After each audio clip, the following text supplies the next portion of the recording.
I smoked DMT.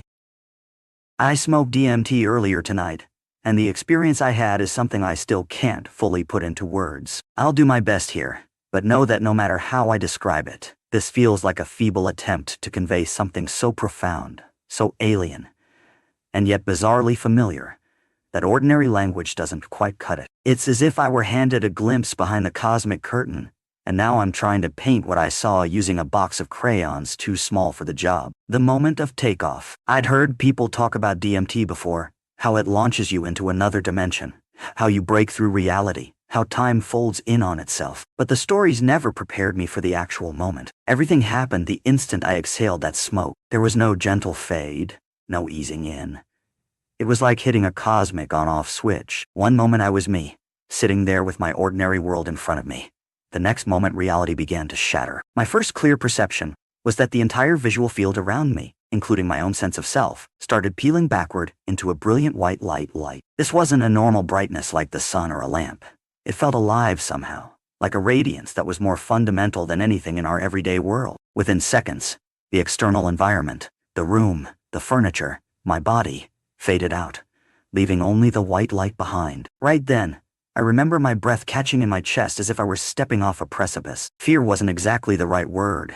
It was more like overwhelming awe, entering the other realm. I closed my eyes, perhaps instinctively, because the intensity was so huge that it felt like my senses had been short-circuited. But that's when the real journey began. Instead of darkness behind my eyelids, I saw shifting geometry, an ever-evolving kaleidoscope of color, shape, and pattern, pillars, fractals, flowing structures all interlocked in ways that defied normal 3D logics. I'm talking about impossibly intricate details, the kind you'd never see in ordinary reality. They were not just swirling designs. They seemed to be the fabric of that environment, like walls or corridors, but constantly morphing into new shapes. This wasn't a random psychedelic swirl. Each shape had a sense of purpose or order, almost like a language of geometric forms. I suddenly felt the presence of someone, or something. I can only call it a being. This entity wasn't a humanoid figure floating around.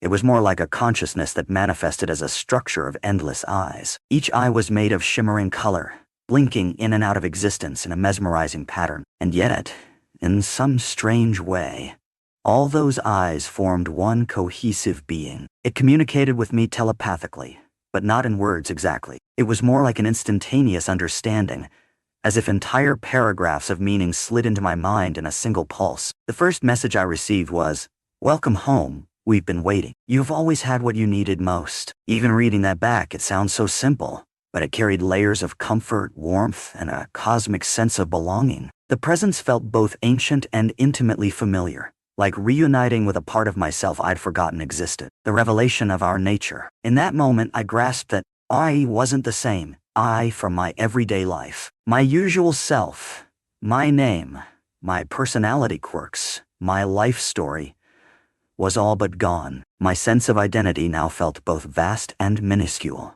as if I were simultaneously a tiny spark in an enormous fire and also the entire fire itself. The being of eyes started speaking again. It told me we are all tiny fragments of a greater whole, a fraction of God, or the universal consciousness, or however you want to label it, that has been split into millions or even billions of pieces. Each piece lives through a lens of individual consciousness, like me, you, everyone else, so that this grand awareness can experience itself in myriad ways. It described life on Earth, the 3D dimension, as a temporary immersion, a kind of lower plane, not in a judgmental sense but more in a vibrational sense. We enter this dimension at birth, forget what we are, live out our stories, and eventually return to this higher place after death. It's the typical story you might hear in spiritual or mystical circles, except in that moment, it rang with a resonance that felt more real than anything I'd ever known. It wasn't something I was just hearing. I was remembering it as though I'd known it all along but had agreed to forget for the sake of this human experience, a familiarity beyond words. The strangest part, and the part that has me convinced this experience was more than a hallucination, was how familiar it all felt. Imagine waking up from a long nap and instantly recognizing your childhood bedroom. That's the kind of familiarity I'm talking about, only magnified 1,000-fold. It felt like I had been in that space countless times, through infinite loops of life and death, And every time, I'd eventually gone back there. In the midst of these geometric pillars and shifting colors, there was also a sense of structure and order more impressive than any building, more complex than any system we know on Earth. It was like seeing reality in 4D or even more dimensions. Angles, forms, and perspectives overlapped in ways that would be impossible in our three-dimensional world. And yet it made sense there. My mind didn't even question it. It just accepted. Yes, this is how things naturally look in this realm. That hyper-reality brought a conviction that this place was the real baseline, and the life I'd been living in my human form was a lower resolution version. It's as if the Earth life is a curated simulation, and when you break through, you see the unfiltered high-resolution version of existence. That's why calling it just a hallucination doesn't sit right with me. Hallucinations typically feel chaotic or vague. This was coherent, consistent, and more vivid than everyday waking life. A reminder of death and return. Another crucial aspect of the experience was a deep sense of dying. Not physically, in the sense of bodily pain, but a total dissolution of who I thought I was. I lost the memory of my own name. I couldn't recall that I had a life somewhere else. For those moments, it was as if the me from Earth had never existed. My identity was replaced by a pure awareness, a vantage point through which I experienced this higher realm. I also received a message that every lifetime, mine included, has a definite start and endpoint. That the real me wasn't this personality, but rather the conscious fragment that returns to that higher dimension after each incarnation. It's a cycle, repeated endlessly. The being of eyes told me, "You are not the real you," referring to my earthbound identity, implying that my ultimate essence resides in that cosmic realm. Then, I felt a gentle push, an indication that my time there was up. It was like being told, it's time to go back. No negotiation, no discussion, just a loving but firm announcement that my session in this higher state had concluded. I felt a tug, as though a tunnel of intense flashing lights pulled me backward. The geometry rushed past me in a swirl of color, and I heard a parting message, something like, "Visit soon, because we miss having you here." It was almost endearing, like leaving your grandparents' house where they tell you, "Come back anytime." The return to ordinary reality. When I opened my eyes, I was back in my body, but my cheeks were wet with tears. I found myself sobbing without fully knowing why, except that the emotional intensity was overwhelming. It was a tangle of relief, sadness, awe, and longing. Relief that I was alive and myself again. Sadness that I had left that loving realm behind. Awe at what I'd just witnessed, and longing to return. In fact, the entire experience might have lasted only a few minutes in Earth time, but it felt both timeless and far too brief. That's when the mind tries to make sense of it.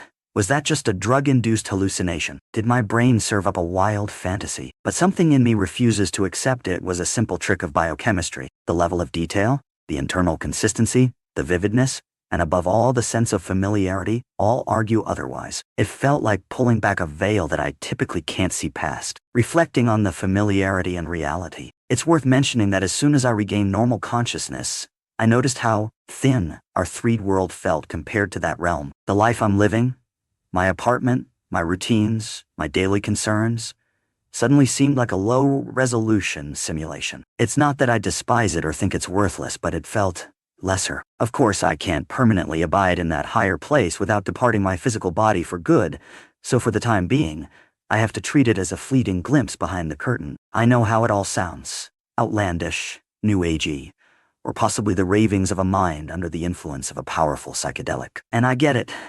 To anyone who hasn't experienced something like it, it can sound downright delusional. But for me, that moment of breaking through was as tangible as any physical event I've lived through. In fact, it had a clarity that overshadowed most of my normal memories. The recollection of being welcomed with, "We've been waiting," resonates in me even now. It implies that beyond this earth life, there are entities, whether they're aspects of myself or something else entirely, eager to commune with me. That concept alone shakes up the usual narrative of isolation or emptiness that so many of us grapple with now. I'm left pondering whether in our unremembered essence we're far more connected and cherished than we ever realize. Trying to put it into words. If I had the language to do this experience justice, maybe I wouldn't feel so frustrated trying to communicate its scope. It's like attempting to describe color to someone born without sight, or trying to convey a symphony to someone who's never heard sound. DMT offers such a rapid and intense shift in perspective that it can be jarring to integrate afterward. I think about how the entity told me we each carry what we need the most.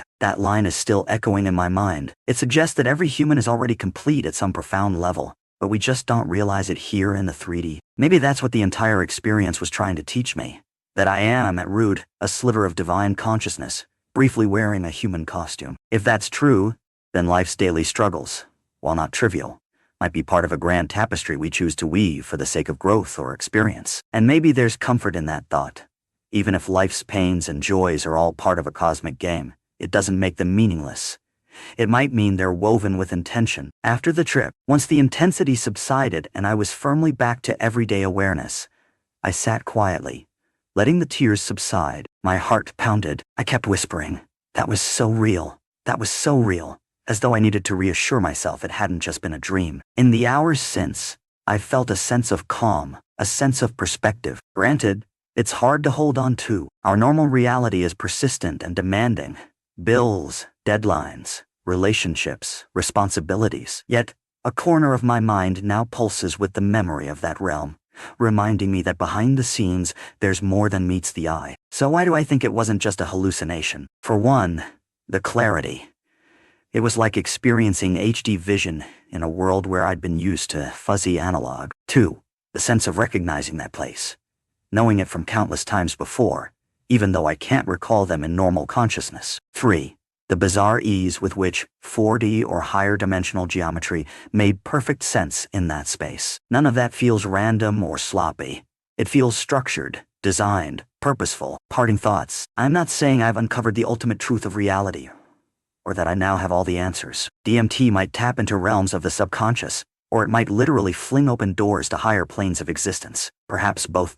But from my vantage point, it's clear that whatever I experienced had the ring of authenticity far beyond a typical drug trip. The mind is powerful, sure, but this felt like stepping into a bigger mind, or a shared cosmic mind, that dwarfs the one I carry daily in my skull. I only wish I could express it better. Words fail, and maybe that's part of the lesson. Some truths, if that's what they are, live in direct experience, not in verbal explanation. I'm left with gratitude and a lingering sense of longing. Gratitude, because I tasted that realm and found it more comforting and beautiful than I ever expected. Longing, because part of me wants to return, wants to reconnect with that being of eyes and feel that cosmic embrace again. I guess the best I can do now is to live with this new perspective, integrate it into my human life, and remember that according to that being, I will return someday. This life, dense, flawed, exhilarating as it is, may only be one chapter in an infinitely larger story. That alone shifts how I see everything. My relationships, my goals, my setbacks, even my joys. And maybe that's the gift DMT can bring. A reminder that beyond the illusions of separateness, we're all tiny fragments of something vast, luminous, and indescribably loving. For now, I'll carry that memory like a secret compass, guiding me with the knowledge that there's more beyond this day-to-day hustle. That I am, in some fundamental sense, both a speck of dust and the entire cosmos at once. And though these words might never fully capture the experience, it's the closest I can come to sharing the unspeakable.